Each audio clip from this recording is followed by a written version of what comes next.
Hasteni Ringbetigo Jotobakti Hamgrey Kleina Muzonzago Haste Hapak Buskani Bishibabo Ringbetigo Kokney Shai Rizagrang Savizangai Awonibagi Nangmani Rangni Motabo Tonizaka Awahina Kokshaka Hasteni Montreogra Professor Dr. Manisha Tangshala Bubagrakor Aguni Robinderbono Ringbetigni Lowajisa Kaisha Panda O Manjagika Hasteni Montreogra Pandavo Kokshanatagi Montreogra Ringbetino Kuzugo Tishana Kokshamani Logilogi Jotobukaguno Tabok Hamgrey Ingitongo Kokshaka Asalabono Karibo Manjaga Ringtang Bitini Kubuni 60 বিদ্যালয় smart class চালু করা হবে।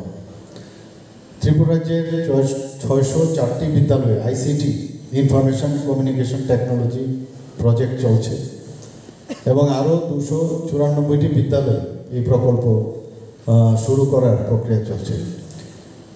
ত্রিপুরা রাজ্যে 106টি বিদ্যালয়ে tinkering laboratories স্থাপিত হয়েছে এবং আরও 100টি বিদ্যালয়ে টিঙ্কারিং ল্যাবরেটরি স্থাপন করা হবে। সমগ্র শিক্ষা প্রকল্পের অধীনে বর্তমানে ত্রিপুরা রাজ্যে 295টি বিদ্যালয়ে বৃত্তিমূলক শিক্ষা চলছে। এবার আপনারা জানেন যে বাজেটে আমি এই কথাগুলো বলছি যে আমাদের শিক্ষা নিয়ে কোনো কম্প্রোমাইজ এই সরকার করতে চাইছে না। অ্যাট বেস্ট যে সরকারের পক্ষে সম্ভব সেটা নিশ্চয়ই এই সরকার করেছেও এবং আগামী দিনেও করবে। এবার বাজেটে আপনারা সবাই জানেন যে আমরা কিছু 23-24 যে বাজেট এবার পেশ হয়েছে তার মধ্যেও শিক্ষার যে বিষয়গুলো আমরা রেখেছি আমাদের পিএমসি প্রকল্পের মাধ্যমে প্রতিটি ব্লকে একটি করে মডেল স্কুল স্থাপনের উদ্যোগ নেওয়া হবে। 2023-24 অর্থ বাজেটে বিদ্যালয় নির্মাণের জন্য প্রায় 50 কোটি টাকা ব্যয় বরাদ্দ রাখা হয়েছে। যারা সমাজের দুর্বল ও অনগ্রসর ছাত্রছাত্রীদের অনলাইনে ভর্তি যে আবেদনের সুবিধার জন্য একটি ওয়েব পোর্টাল তৈরি করা হয়েছে। 2022-23 অর্থ বছরে যেটা আমি বললাম প্রায় 1 লক্ষ ছাত্রীদের যে বাইসাইকেল দেওয়া হয়েছে এর মধ্যে 22-23 অর্থ বছরে আমরা প্রায় 44,600টি বাইসাইকেল আমরা অলরেডি 22-23-এ করা হয়েছে। সাইকেল টু গার্লস এই প্রকল্পটি 2023-24 চলবে এবং এর জন্য প্রায় 9 করোড় ব্যয় বরাদ্দ রাখা হয়েছে বাজেটে। মুখ্যমন্ত্রী কন্যা আত্মনির্ভর যোজনা নামে একটি নতুন পরিকল্পনা নেওয়া হয়েছে যার মধ্যে দ্বাদশ মান পরীক্ষার প্রথম 100 জন স্থানাধিকারী মেয়েদের বিনামূল্যে স্কুটি প্রদান করা হবে। এর ফলে মেয়েরা উচ্চশিক্ষায় অনুপ্রাণিত হবে। একটু আগে আপনাদের এখানে আসার আগে আমার যে গভর্নমেন্টের যে বাংলো আছে সেখানে 3 জন যারা এইবারে যারা আইএস ইউপিএসসি পরীক্ষায় যারা ত্রিপুরার থেকে 3 জন প্রিলিমিনারি পাস করেছে তাদেরকে এককালীন আমরা 5 লক্ষ টাকা করে ওনাদেরকে আমি অনুদান দিয়ে এসেছি। ডিবিটির মাধ্যমে সেটা যাবে।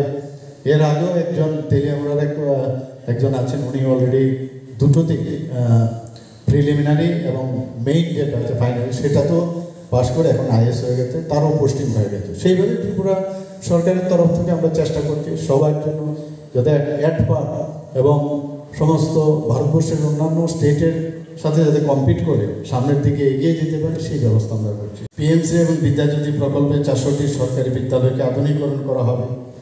ত্রিপুরার শিক্ষার পরিকাঠামো উন্নয়নের জন্য আগামী 5 বছরে 2000 কোটি টাকা খরচ করা হবে, সেটাই বাজেট আমরা রেখেছি। যারা যুব সম্প্রদায়কে যাতে দেশ সেবায় উৎসাহিত করার জন্য আমরা ত্রিপুরা অগ্নিবীর কর্মসূচি চালু করতে যাচ্ছি। কিছুদিন আগে এনসিসির যিনি দায়িত্বে আছেন নর্থ ইস্টার্নের উনি এসেছিলেন। এনসিসি স্কুলের এবং কলেজের যারা ছাত্রছাত্রী তাদেরকে আমাদের সময় এনসিসি একটা বেশ বিশেষ একটা স্থানে ছিল, তো উনিও বলেছেন যে এনসিসিকে সমস্ত স্কুল কলেজে আবার নতুনভাবে চালু করার জন্য। তো আমরা বলেছি ইনফ্রাস্ট্রাকচার এবং যা যা দরকার ত্রিপুরা সরকার থেকে আমরা সাহায্য করুন, সেইভাবে আমরা করছি। রাজ্য সরকারি মহাবিদ্যালয় এবং বিশ্ববিদ্যালয় স্নাতক এবং স্নাতকোত্তর স্তরে পাঠরত যারা ছাত্রীদের জন্য ফিস আমরা একটু আগে যেটা বললাম আমরা এডমিশন ফি, কলেজ ডেভেলপমেন্ট ফি, এক্সাম ফি ইত্যাদি আমরা মুকুব করেছি। যারা হ্যান্ডিক্যাপ্ট দিব্যাঙ্গ দৃষ্টিহীন যারা ছাত্রছাত্রীরা যারা উচ্চশিক্ষায় উৎসাহিত করতে আমরা চিফ মিনিস্টার্স স্পেশাল স্কলারশিপ আমরা চালু করেছি।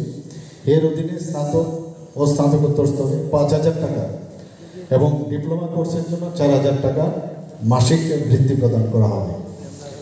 11টি সাধারণ ডিগ্রি কলেজে national skill development council NSDC এর সহায়তায় বৃত্তিমূলক পাঠ্যক্রম চালু করা হয়েছে, যার মধ্যে web development, yoga, mushroom cultivation, medicinal plants ইত্যাদি রয়েছে। এই দক্ষতা উন্নয়নের যে পাঠ্যক্রমগুলি ছাত্রছাত্রীদের কর্মসংস্থানের সুযোগ সৃষ্টির সহায়তা করবে। 22-23 অর্থ বছরে আমরা PPP মডেলের 2টি নতুন কলেজ আমরা স্থাপন করেছি। এগুলো হচ্ছে জিরানী আইন কলেজ এবং কাকরাবন জেনারেল ডিগ্রি কলেজ। সমস্ত ডিগ্রি কলেজ এবং পলিটেকনিক কলেজগুলোতে ওয়াইফাই পরিষেবা সুবিধা প্রদান করা হবে। এর জন্য 15 করোড় এবার ব্যয় বরাদ্দ বাজেট আমরা রেখেছি। Dhamma Dipa international Buddhist university, Aryabhatta international university এবং টেকনো ইন্ডিয়া ইউনিভার্সিটি, 3টি ইউনিভার্সিটি বিধানসভায় পাশ করে সেটা প্রায় চালুর পথে, এবং আমরা চাইছি যে এখানে একটা এডুকেশনাল হাব ত্রিপুরাতে হোক, সেই দিশায় ত্রিপুরা সরকার চাইছে।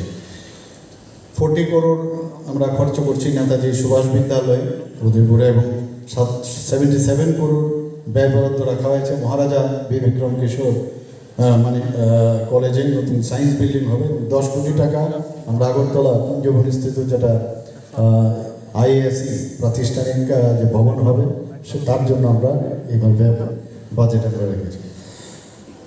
তো আমরা মাননীয় প্রধানমন্ত্রী যে মার্গদর্শন আমাদের করেছেন, উনি বারবার বলেন যে আগামী দিন যাদের হাতে নলেজ থাকবে তারাই আগামী দিনের ভবিষ্যৎ। এটা স্থানীয়ভাবেই হোক, ন্যাশনাল লেভেলে হোক, ইন্টারন্যাশনাল লেভেলে হোক, সেই দিশায় আমরা কাজ করছি এবং G20-তে তার প্রতিফলন আমরা দেখেছি। তো আজকের এই যারা এখানে উপস্থিত হয়েছেন মঞ্চে বা সামনে যারাই উপস্থিত হয়েছেন, আমি এখানে একটা বন্দে ত্রিপুরা চ্যানেল আমরা এখানে চালু হয়েছে, আপনারা সবাই জানেন। তার মধ্যে যারা এখানে শিক্ষক শিক্ষিকারা আছেন তাদেরকে বলবো যে এই বিষয়ে আপনারা আরও বেশি সচেতন হবেন এবং স্টুডেন্টদের মাধ্যমে সেই যে পাঠ্যদানের ব্যবস্থা আপনারা করবেন।